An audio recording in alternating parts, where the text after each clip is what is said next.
Hi, everyone. Good to see all of you here. In a nutshell, I met Karl at a technical longevity meeting that Foresight did quite a while ago, maybe 5 or 6 years ago already. And you 2018. Wow. Yeah, it's been a while. It's been a moment.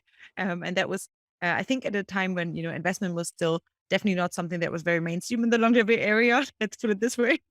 But Carl was definitely already getting his feet wet in investing in there.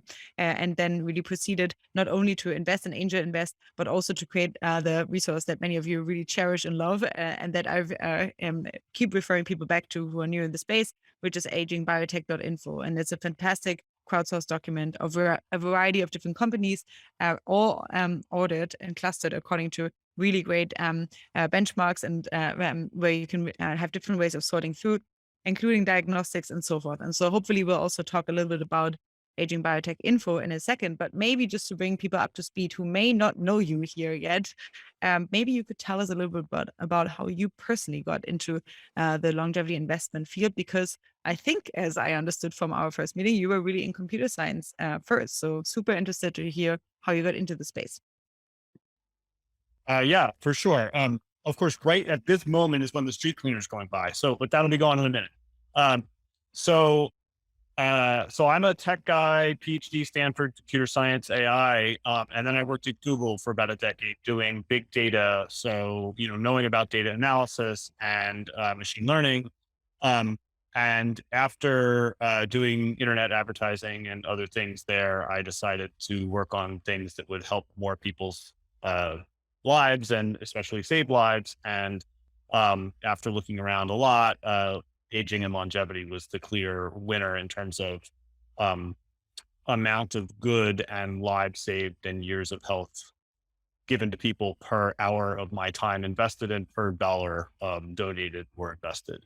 Um, so, my first intro to the field was basically philanthropic. I did donations to the Buck Institute in Marin, which is I'm based here in San Francisco, so that's close by, and also to the SENS Research Foundation. And for several years, all I did was donate and try to learn and ramp up by going to conferences and reading.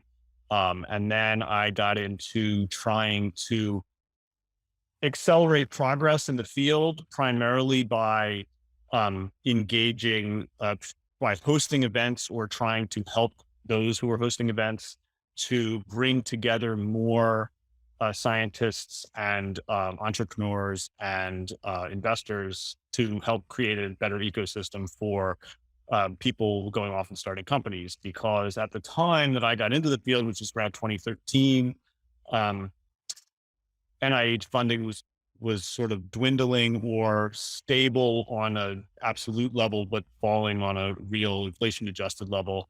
And so people were starting to look for more sources of funding. And that was just when investors and venture capital and things like that were starting to dip their toes in as an extra new source of capital to do more science faster.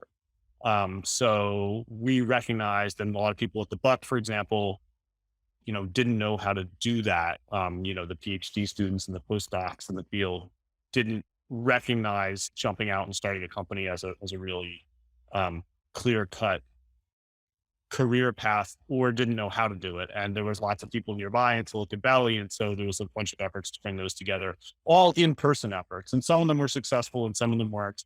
And they all eventually kind of fizzled, either because the people involved went off and started companies and got busy, or because they weren't at scale or something, or it wasn't quite the right time. And so then there was a sort of period where that didn't happen as much. And now, in some sense, this Foresight community that's come together online has been a really great reboot of that kind of idea, as has Nathan's On Deck. Both of those communities are sort of fulfilling those needs that I was trying to do back in the mid 2010s. So then around the 2016, 2017, I started realizing that I should probably start investing as these companies were coming along. I took a year, figured out how to do that while I was doing some other things. And then I started investing in mid 2017. Did only a couple of companies then and really started ramping up in 2018, doing angel investments. And now I've invested in 25 companies almost exclusively in the longevity space, and all biotech. Oh, okay. That's lovely. We already have a question that got 3 upvotes. And so I think that, in the interest of actually keeping this running in terms of upvotes, Tom Khalil, are you already ready to ask your question? Yeah.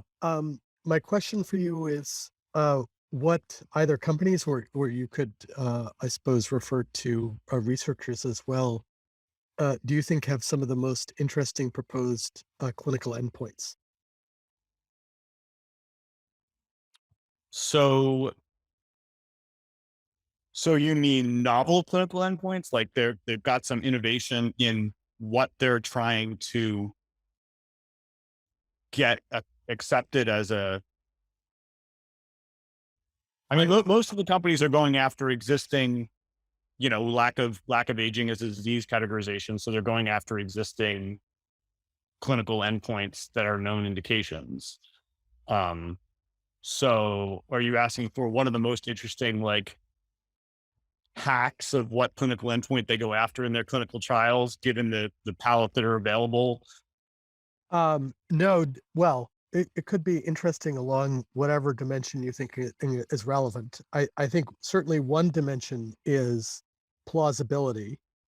That is, it's conceivable that uh, a- an anti-aging therapy both would have benefits for a specific disease, but also would have, broader aging-related benefits.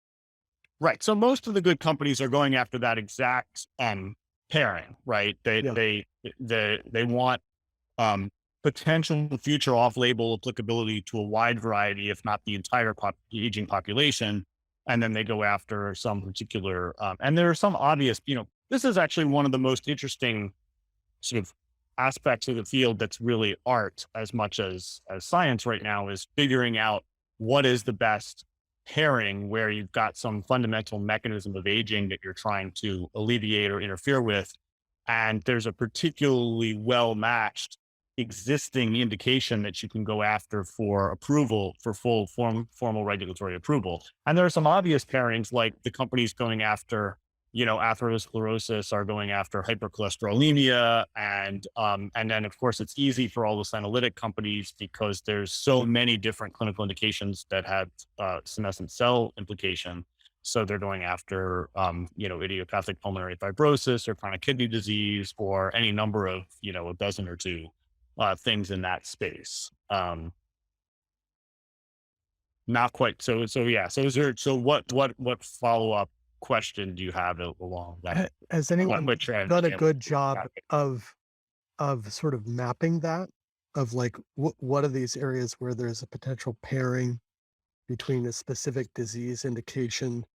So this is a Uh, really interesting information problem for the field, and so agingbiotech.info. We'll talk more about, I'm sure, in the next hour. But one of fundamentally, that website is a bunch of interesting tables that are relevant to the field, and I have a bunch of unlaunched tables that are in draft form, and one of them was a list of aging related diseases, and some of that kind of mapping. At the moment, what happens is all the companies look at the mechanisms they have, their method of action or the area of research they are, and they map part of that space out themselves. Occasionally you get founders who haven't decided what their company is going to be, but they know they want to found a company, who will try to make their own internal map of that space. And some of the umbrella companies or discos, as some of them like to call themselves, are making these kinds of maps internally for their own use. But there aren't any good mappings of, here's the area,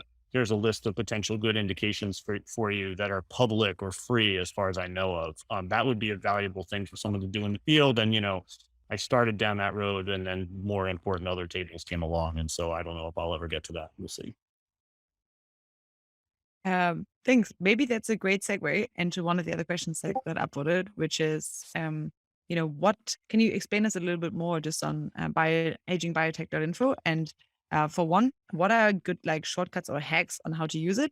And two, what are other features that may come online? I heard that there's maybe crowdsourcing coming online soon. So what are different ways to use it and contribute. Okay, so I'll talk about three things. Broadly speaking, here's the history, and then I'll talk about some tips on how to use it, and then I'll talk about for a minute or two about sort of what's on deck for 2022. So the history is, as I was starting to do investing in the space in 2018, and I had invested in probably six to eight companies by mid to late 2018. And I was going to conferences and paying attention to online and going to pitch meetings, pitch deck days for graduations of incubators, like IndieBio and Breakout Labs. And I was making lists of all the companies that I should learn more about. And my list of companies was getting very long. And I kept reading these articles because, the space was getting bigger. And I kept reading these articles about, the 25 companies in the longevity space or what have you. And my list of companies was like 100. And I was like, how come all these articles aren't getting all the other companies? And so I realized that somebody needed to make a list for everybody. And so I just started trying to figure out how to make that list public and have it be more than just, most of the lists were of the form, here's the name of the company and here's a paragraph of prose. And then, we repeat and we have 12 or 24 or something like that. And that was a big problem in the field in general, is that there were blogs and there were, not very many podcasts. Most of it was written, but almost all the written material, there were news articles, almost all the material was of the form of prose text. There was very little structured information. So I realized that the field needed a more formal way, not necessarily a database, but at least something in table form where you could really compare things and count things. And so that was the sort of philosophy of me creating a public website pro bono, just for the good of the field, that tried to organize as much of the important information in the field as possible, but in a structured way. And the main first important table was this list of all of the startups, the biotech startups in the area, because I felt like the other main point was to make it clear to the world just how many there were and how big this was getting. The set of potential audiences for the site that I kept talking to in my life, who didn't seem to realize how big it was getting, included investors, both the people who were sort of budding investors in the space, but also the sort of venture capitalists and people who were in adjacent spaces or spaces that they kind of, some of their colleagues wanted to dip their toes in, but not all of them were. But also the people in the field, like the professors, the postdocs, the PhD students at the institutions didn't realize. And this, and that was a shame because that was a big potential career direction for a lot of them to go in. So that was sort of my main motivation for making it. And so I launched it I showed people at conferences in summer 2019 and launched it shortly after. I launched it with about 100, 70 to 80, soon 100 companies on it. And that quickly grew to about 150.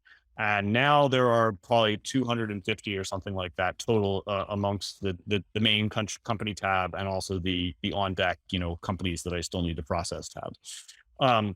It's just been growing. And there was a graph that the site used to have. You could really see the growth if you graph the number of new, there's a tab on the company's spreadsheet there where you can see a graph of the number of companies in the space that are founded by year that they're founded. And it's very much up and to the right.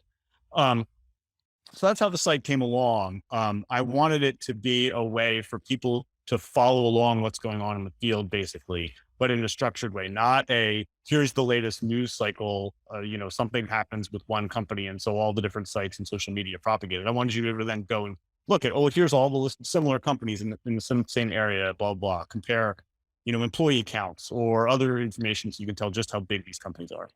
So tips for using it. So from an investment point of view, so there's sort of two different use cases for the site. One is sort of onboarding new people to the space. And I've made a whole bunch of changes over the past 12 months to help with that sort of onboarding process. So now there's a list of, instead of just companies, there's a list of podcasts, a list of books, And books that are available as audiobook, which most of them are, and podcasts are very, very useful for busy people, especially in adjacent or other fields who don't know and don't think they have enough time to learn and read a lot, because an audiobook or a podcast you can do while cooking, running, driving your car, bicycling, walking to the store, etc. So those are really important materials. So there's a list of podcasts, a list of books, there's a list of journals, there's a list of video channels, etc. So the bar at the top, agingbiotech.info, you can see, and there's just loads of useful material for people who don't know anything, who want to ramp up and figure out what is this field all about, etc., etc. And then there's the whole use case of follow along. You basically know the field's there, you have the basics, and maybe it's not your day job in this field, but you want to follow along, or maybe it is a field you work on and you want to follow along. So that's what the company's table's for, and the podcasts and some of the other tables.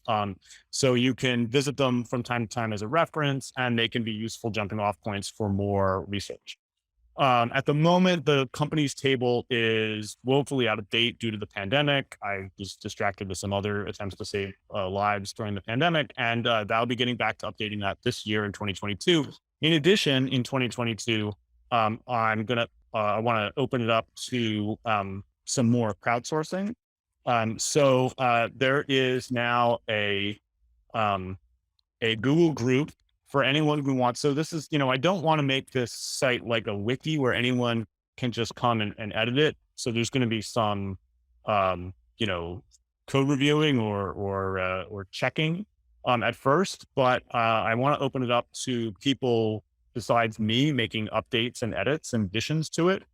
So the first step is I'm putting in the chat, there's a Google group that anyone who wants to is welcome to sign up for. And that purpose of that group is basically going to be to coordinate ideas for making the site better, but also just for people who want to help make updates, especially to the company table over the course of this next year. And we'll see how that goes. And anyone who wants to is welcome to join, and we'll talk about how to do things. So that's basically the current plan. Oh, okay. Well, lots to do. Okay, I'll share that also maybe in the Google group afterwards here. Okay, next one up, we have Stephen. Stephen Molina, he was a Foresight fellow, recently presented on his work. Stephen, what's your question? It looks like my question that's more popular is how much you worry about there being like a winter in the space. I guess expanding on it a bit more, it seems like the number of companies is at least increasing at some like high linear growth rate, if not even more than that. And I'm curious just how much you worry about with the increased excitement turning into disappointment if you have a few more high profile. So, and I'll answer your other question too. So I don't worry. I think that 2 years ago, the risk of a couple bad failures hurting the field was greater, but now over the past 2 years, so much money has flowed in. The field has really gotten put on the map, and I don't think that's as nearly as much of a risk.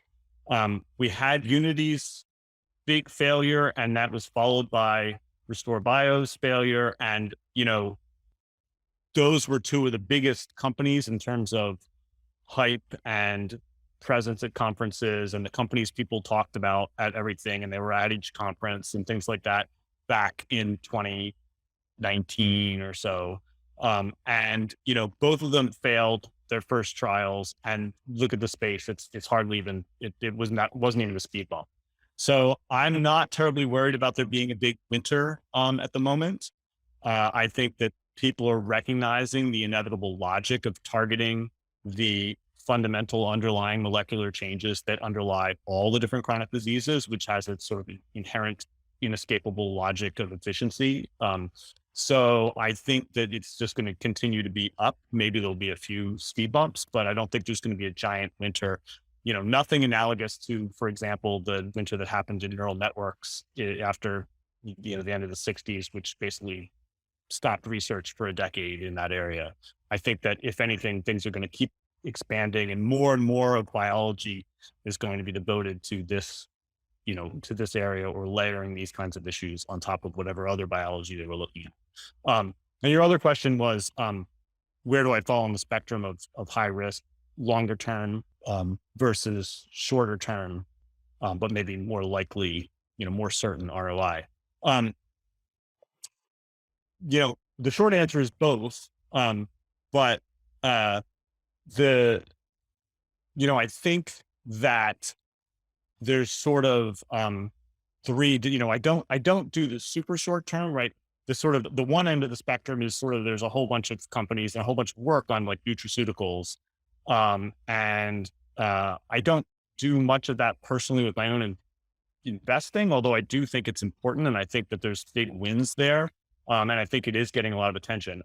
What you tend to see is that in the field right now, the shorter term stuff is getting plenty of resource. So I don't feel as much need to play there, because I think they're already getting a lot of investment dollars and research dollars.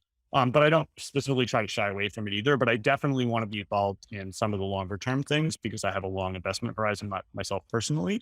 That's one of the advantages of not being a venture capitalist with LPs. So I take advantage of that. But I definitely do some investments where I think they're going to have exits within a couple of years because that's the way their milestone plans work. So both basically. I think both are, and from the field's point of view, I think obviously the field wants to do both. The field needs to do both at the same time. And I think it is. So I think that's great. Okay, then I'll throw another ball into your direction, which is um, what is the model underlying your personal investment? So I think that, you've already spoken a little bit about Agingbiotech.info, but I would love to know just personally, is there any model that you're pursuing? Well, so first of all, I'll say three main points about my model. So first of all, I'm laser focused on aging and longevity. So I, before a lot of the people I was colleagues with in the tech world at Google, morphed into, tech investors or investors, typical Silicon Valley type investors who invest in sort of anything that's new technology. This whole belief that technology is great. And, where some of them just did a lot of specifically like computer science type investing. And I never did any of that. I only got into investing in startups for aging and longevity because of how important it is. And I am laser focused on it. I'm one of the few investors I know in the Bay Area or anywhere that pretty much exclusively invests in longevity or aging biotech startups. So that's sort of one thing. And then the second thing is, I think my underlying main philosophy on how I pick the startups to invest in is I kind of have a divide and conquer approach to the way I view the field. And then I want my investing to mimic that. So, the reason that we've all, what is it that we all believe in the field about health and medicine that's different from the old model of health and medicine, right? It's that there's all these underlying molecular changes that happen in the sort of middle decades of life, decades before actual clinical diagnosable levels of chronic disease surface. And we believe that targeting those underlying molecular changes decades before they become full-blown cancer, heart disease, diabetes, Alzheimer's, et cetera, is much better than the current sort of sick care model.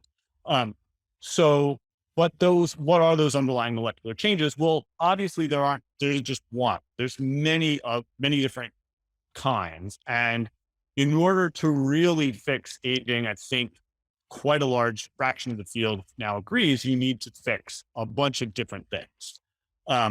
So there's a bunch of different divide and conquer ways to break the field up. The SENS model came along a while ago, and the hallmarks of aging is in some ways on different other divide and conquer. There was pillars of aging, but whatever your method of breaking it up is, my own personal philosophy for investing is to sort of look at all of those and try to find good solutions, and ideally for the most important of them, multiple different solutions or shots on goal. And then invest in the most important of those as much as I can. So for example, doing something about senescent cells is just clearly important. And so I've invested in 3 companies that work on that because it's so important. And, et cetera. There's a bunch of different other ones. So I have a kind of a divide and conquer approach to the way I think about the field, but also the way I think about what companies I will want to invest in. And then the last aspect, and I do, so I guess I'll say two more things. So one is that I try very hard to stay away from things that duplicate changes that can be done with lifestyle.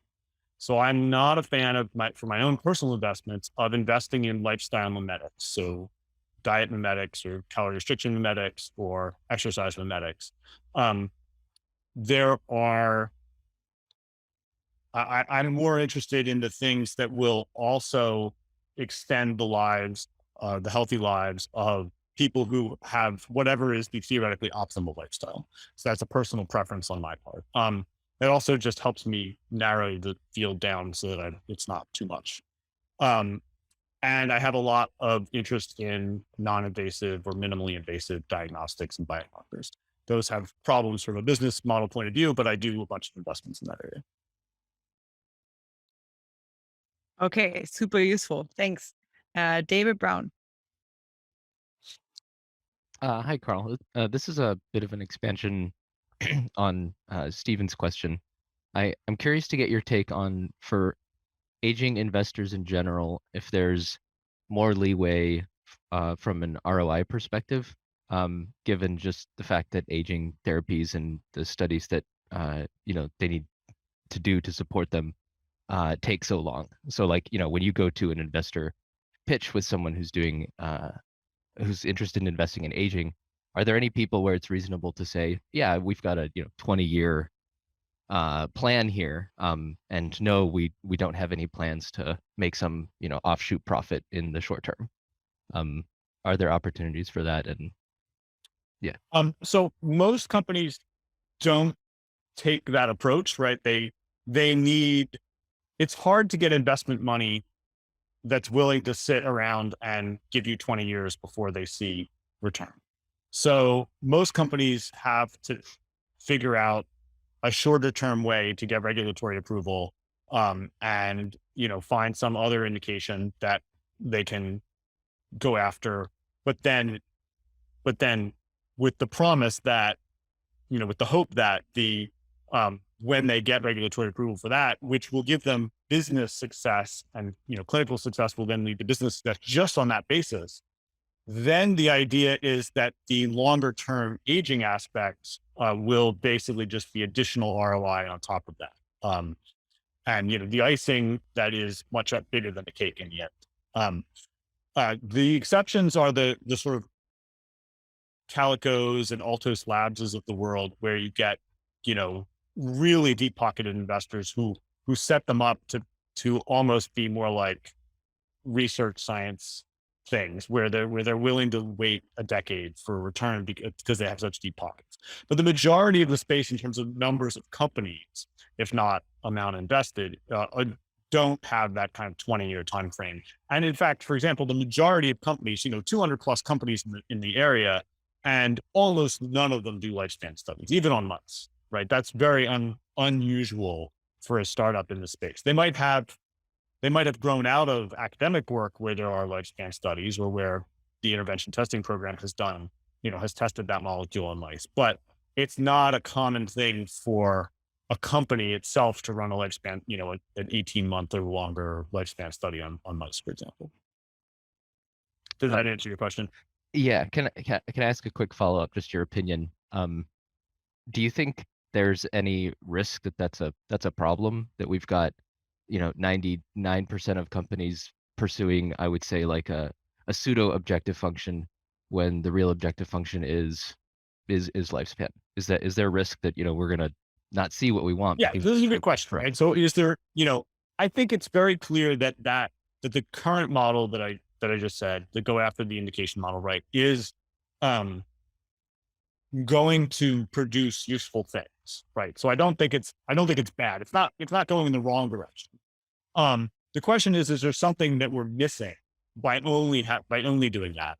And I mean, you can never know for sure, but I don't think so. I think it's just more a question of the speed of the progress. So if we can eventually come up with surrogate endpoints for clinical trials that are reasonable approximations to underlying increases in aging or increases in mortality risk or something like that, that might speed things up. But all fields of scientific progress proceed from improvements that are in the sort of 3 to 5 year, what units of PhDs, dissertations roughly, right? Or, or at most 10-year projects. Very few scientific areas, rely on 20-year time frame projects. And yet yet there's still good progress. I think we had one comment here from Nia who want to chime in if that's okay. Here you had a comment on lifespan. Yeah, Karl, first of all, this is really great to have heard that. I don't think I've heard your story. I kind of knew where you are. I didn't hear the story. So it's really nice meeting you like that. Uh, I think this lifespan issue is really important. It's actually a lot on my mind. And it's true that it's a big undertaking. Look, you want it in mammalians, and it takes 3 years to do lifespan, although I think that you can start in middle age, but then you go into the expenses of middle age and stuff like that. Right. Just getting the animals to do middle age is expensive. Right. So, I think it's a big burden, and it's a big burden for biotech. You hope that maybe the academicians have done something like that. But I think the alternative for that is measurements of health span, and more precisely, when you hit any one of those hallmarks of aging, you get also effects on others, right? You can clear autophagy and mitochondrial function and metabolism is improved, etc. So I think if you have a story that shows that you affect more than one specific system, to treat diabetes is not like treating aging, okay? But if you treat diabetes and genetic instability is improving and epigenetic is changing, then there you have a story. So I think you have to hit more than the indication you're going with, and maybe we can have some comfort in that. And I think certainly the second thing is hopefully we'll have all those biomarkers, and then the biomarkers will be a good surrogate. So what you're saying about hitting multiple different areas is exactly right.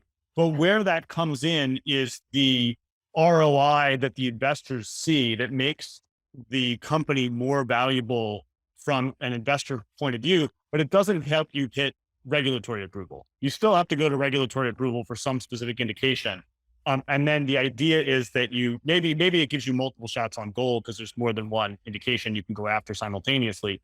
But in addition, it doesn't really help you achieve any one of those regulatory approvals. But what it does is it makes you more valuable if you're successful. So it increases the reward without necessarily decreasing the risk. Right. Lovely. Thank you. Next one that was uploaded is, what is the best way for new folks entering the longevity space to plug in?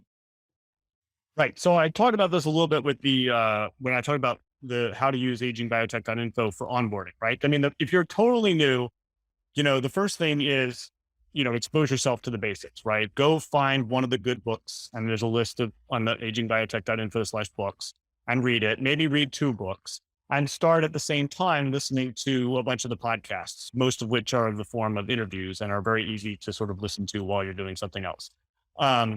And, if you're scientifically minded, you can start reading the primary journal articles. And, from there, it depends on what kind of involvement you want to have, right? If you're just somebody who wants to pay attention on the side, then you just keep doing that. You read things and you listen to podcasts, and that's enough. Maybe look at some of the YouTube video channels. If you're somebody who wants to then have a role in the field specifically, then the most important thing to do is to start, once this pandemic is over enough to enable in-person events, is to start, going to in-person events. And that's a good way to really, you get more from the conversations you have at those than just these virtual things. But also finding, like, if you want to actually have a career in this area and actually switch your job to it, then it's good to find a way to contribute with what you know now, whatever skills you have, and then ramp up from that. And there's a whole bunch of different use cases there, depending on where you're coming from and what kind of, whether you want to be an investor or want to become a biologist, completely yourself within. So there's sort of a bunch of subcategories there, but that's the high level. Great. I just posted the application form for our global meetups in the chat. So we are collaborating with a variety of different organizations, including with On Deck Longevity Biotech, including with VitaDAO and a few others, to just get more global meetups on the map. And On Deck is a good example of they have a whole apprenticeship program where you can apply to. So if you really want to be part of the field, but you're coming from something different, that's one way to sort of engage directly with an online virtual community that at a higher depth than just participating in these calls or asking questions at conferences or things like that. I do think that they currently have another fellowship open, another round that people can apply to, which I think closes mid-February. So probably by the time that this airs, the round is still. I think they're going to do cohorts every quarter. So okay. Other one. So, great. We have Nathan here already commenting in the chat, but for everyone who's watching this on YouTube, that's probably still open by the time that this airs. Okay, cool. Then we have, just going down the list, Tom Khalil. You can ask your next question from Discord, and then I see a few more people typing, so we'll probably get to you afterwards. Oh, I guess I had two other questions. One was whether you had any special insights about what happened with the Unity trial, number one. And number two, whether on your Aging Biotech website, you've listed the subset of companies that you've personally invested in. Okay, so in reverse order, I don't highlight my own personal investments on the table of companies because that would seem too much that seems a little too funky and like I'm promoting them. The list of companies I've invested is on my angel list page. So you can just search angel lists, my name, and that page should come up first. It's like angel.co/my name with hyphens, I think. So that has the full up-to-date list of the companies I've invested in, which is also mentioned in the about page for Agingbiotech.info. So it's not trying to be hidden. And then your first question was about Unity's trial. This was talked about a lot. I have no particular special insight. I can repeat the sort of standard answers that were talked about a lot. It was a trial for a senolytic to kill senescent cells in osteoarthritic knees using local administration. And it, the two main things that I've heard most about explaining why it failed are, one is that, senescent cells help create hyperinflammation, but that the signaling molecules that do that are systemically circulating in the body. So killing them only locally only minimizes that to a certain extent. I mean, there are paracrine type signaling that's local as well, but killing the ones in the knee might not decrease that inflammation enough. And then the other problem was, I think that they didn't, specifically test how many senescent cells there were, because it's not easy to specifically assay that. And then how many, whether that not they were actually killed. And it's possible that actually killing them might have happened, but in osteoarthritis, the problem is you have this cartilage degeneration, and there's a whole cascade of damages. And if you intervene too late, killing senescent cells isn't going to bring the cartilage back, so you might not affect functional outcomes as well. So there's a whole bunch of problems with that kind of local killing of senescent cells, especially where there's downstream problems that aren't necessarily then the sustained consequence of the continued existence of the senescent cells. But I'm not a particular expert on that trial. So I do think, my own personal opinion is, we have a lot of companies going after senescent cells now, and a lot of clinical trials underway or being ramped up. I personally invested in 3 different companies working on senolytics.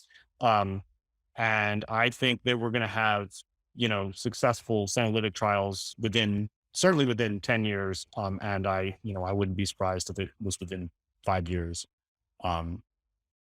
There's of course a whole bunch of Mayo trials going on right now too. I hope to do it, though I have no financial interest in them. Lovely. Thank you. Let's see if we have a few more folks from the audience. So we have a few Zoom questions as well. So maybe going down the list here. Larry, if you want to go for it, feel free. And let me unmute. Are there any good like primate animal models that companies have developed? There are some, relatively short-lived monkey species, that live, 10 or 20 years, and maybe you can intervene, because the rodent models are always, considered a little bit problematic. And the other thing is, for drugs, it's very difficult to, like you said, to go through the regulatory hurdles. I mean, people have claimed, magical things about dietary supplements and things like that. Are there, rigorous trials being done on some of these, dietary supplements that, have been, implicated in perhaps, helping, telomeres stay and things like that. I mean, are companies willing to pursue that, knowing that they're not going to end up getting patent protection? And, I mean, that's a big problem. I've been involved in trying to get repurposing efforts done on COVID drugs, and it's almost impossible because they just won't do it because there's no, there's nothing to be earned. When even, rigorous vitamin D trials, as are very difficult to get funded and to. Okay, so for your first question, which was primates, so I'm not aware of any companies that are working on primates, especially not. I mean, a company is unlikely to be the one who pioneers new model species if they're expensive. The only company I know of in this space that tried to pioneer a new species was called Daphnia, which is a small little water flea, and that company didn't work out. There's basically one researcher who's been pushing that species, and the company didn't work out, but maybe it has nothing to do with how hard it is to push a new model species. I don't know. But I haven't heard of any companies sort of trying to develop or push the sort of frontier of using primates. Now, obviously, there is some work on primates. Obviously, they've done calorie restriction research on primates and primate. Non-human primate toxicology is a very commonly done thing by many companies. But doing the actual lifespan studies or biomarker studies, mostly primates are a lot more expensive to work with than mice, and companies already find mice to be very expensive, right? So I think that most of the pushing the boundaries of new things in terms of model species is going to be done in academia. That's kind of my sense. I'm by no means an expert on this. And I guess there's this new organization that came along pretty recently in the last year that's specifically pushing for new species, but I don't remember the name. Okay, so on to your other question about nutraceuticals and supplements. So there's definitely a lot going on that, right? There's a lot of work in industry as well as academia on that. And I think that the fact that you can't do the fact that it's easier to get on the market is enough of the pro from a company point of view is that it's fast to get on the market. And the con is that it's fast for competitors. It's harder to protect from an IP perspective. And so it's easier for competitors to try to outcompete you and sort of look what is going on with NAD plus precursors, for example, right? There's multiple active companies competing with each other. But the fact that it's hard to run rigorous clinical trials has not hurt the interest in companies and investors going after it. I mean, look at what's happened with, alpha ketoglutarate, for example. They just had a publication, with a collaboration in Brian Kennedy's lab at Singapore, and there's a company that's been sponsoring it. And there's lots of stuff like that going on. And even the big companies are in that space in addition to the space of more pharmaceutical therapeutics. Juvenescence has a whole arm, disclaimer, that's one of my investments, but they have a whole arm of pushing these nutraceuticals. So So yes, it's hard to run really rigorous clinical trials, but the thing about the nutraceuticals is that, the consumers can decide. So you don't have to convince the FDA as much as you have to convince the consumers. Yeah, and United States there's, clinical trials were a little better so that sure. people have more intelligent, trustable data. But Yeah, and again, a lot of, chicanery in that area too. I mean, crowded, there's a lot, they advertise probably as much as anybody, but the data is very thin and things like that on some of these things. And absolutely, this is a big problem. Like, ideally, we would have better data. And, right now, one of the big problems, right, is that there's a big regulatory, regulation is this step function, right? There's this clear line between pharmaceutical and nutraceutical, and there's like almost too much regulation on the pharmaceutical and not enough regulation on the nutraceutical side of the line. Should be a smoother slope, ideally, but it's not clear how the world gets to that from where we are at the moment. Yeah. All right, Allison tells me near one. yeah, thanks, Karl. Near, you want to try with? Yeah, I just want to pick up on the argument about mice and monkeys. So we always said, hey, listen, you guys, in any disease, you don't have good models. You can treat Alzheimer in mice. It has nothing to do with humans, the diabetes model or not. But we always said aging is so conserved. It happens the same. We learned from nematodes and from flies. And mice are mammalians, and they're a pretty good model, and their aging is very similar to ours, okay? So last month, we contributed a really interesting paper. It's published in Nature Aging. By the way, Nature Aging for the first year is not going to be on PubMed, so it's hard to get those papers. But what we did is we did a study on centenarians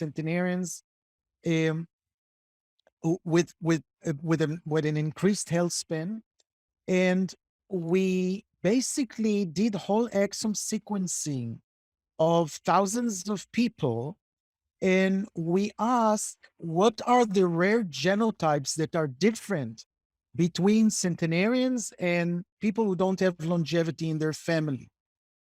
And what we've discovered is that those rare genotypes are exactly, they fall in the pathways of exactly what we know and what we learned from animal.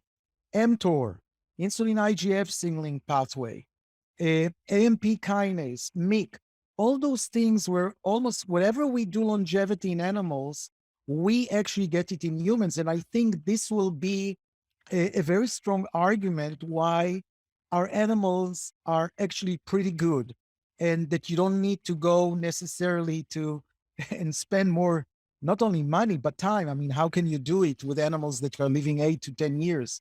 I think the animals have actually been very successful for us.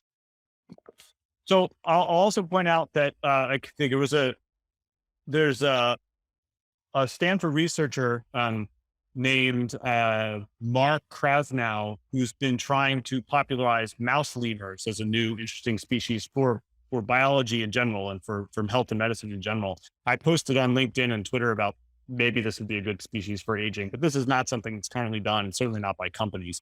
But, it's an interesting species because they have lifespans like dogs, but they're quick breeding and they're about as small as mice. And they naturally suffer all the aging diseases that mice don't naturally suffer, like dementias and cancer and strokes and atherosclerosis. Anyway, that's it. I think they're basically a mouse-sized, not, maybe they're a primate. I'm not sure. They're not a rodent. All right. Next one, we have Steve Fowkes. I've seen several of the startup anti-aging companies that have some risk that I'm aware of that they may or may not be regarding end run risks based on generic technologies, nutrients, and possibly with some of the stuff coming out about ivermectin, generic drugs as well. Can you give us your opinion about whether that's a problem or not? Well, this is one of the reasons why I don't personally invest in mimetics for things that can be done with livestock, right? I actually think that probably if you had a magic drug that just allowed people to eat more donuts, that probably you are, the end run in that case would be people stop eating donuts and now your drug doesn't have any sales, right? Because people realize how bad donuts are suddenly and they wake up to what we've known for decades. But personally, I think that would probably still be a pretty good business model to simply allow people to eat more donuts, even if all the non-donut eating people in the world got no health benefit from it. And so, calorie restriction mimetics, exercise mimetics, right? They all have that as a sort of a risk. Now, your question is a little bit, so that's why I don't invest in them. Now, your question is a little more broad, right? So there are lots of other things that you can't necessarily do, but maybe some repurposed drug might affect the same pathway, or it's super cheap. I mean, this is in some sense, your question is the analog for pharmaceuticals and things that are going through regulatory pharmaceutical pathways of the question of that was earlier about nutraceuticals in general, because then some other company can come along with a different competing nutraceutical and just outcompete you.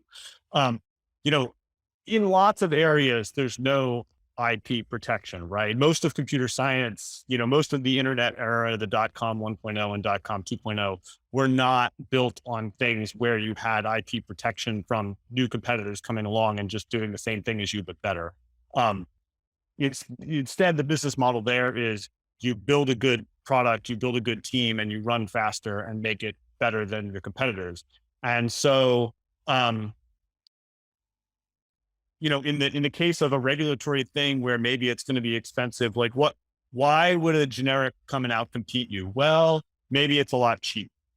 But if your thing is just a little bit better and it's not that much more expensive, then you can probably outcompete, right? And one of the reasons we do this, one of the reasons we believe that aging is going to be so lucrative for interventions, drugs, or any other kind of therapeutic intervention, whether it's a surgery or whatever, right? Well, surgery is not so much, but if you've got a pill that really does affect aging, you don't have to price it outrageously, right? You can actually price it so much that it's not actually that much more expensive than generics, right? The trend in recent decades to more and more expensive drugs is caused primarily by the fact that the drugs are targeting narrower and narrower patient populations, right? So if there's only 2,000 people in the world who could take your thing and it costs $1 billion to develop it, you need to price it pretty high. But if we get a pill that everybody who's over 40, can take, even if they only take it once a month or once every 6 months or something like that, if your addressable market is 4 or 5 billion people, then it can have a profit margin that's pretty small. So maybe that's defense against, some of these end runs as well. I don't know. But clearly there's plenty of investment interest, and I don't think too many people are worried. Mostly, like, if you find a generic that attacks some of the same pathway, you can usually optimize your drug to be that much better in terms of bioavailability or lower side effects or something like that. Okay, going back to Discord questions, we have Brad English with a question. Brad, if you want to go.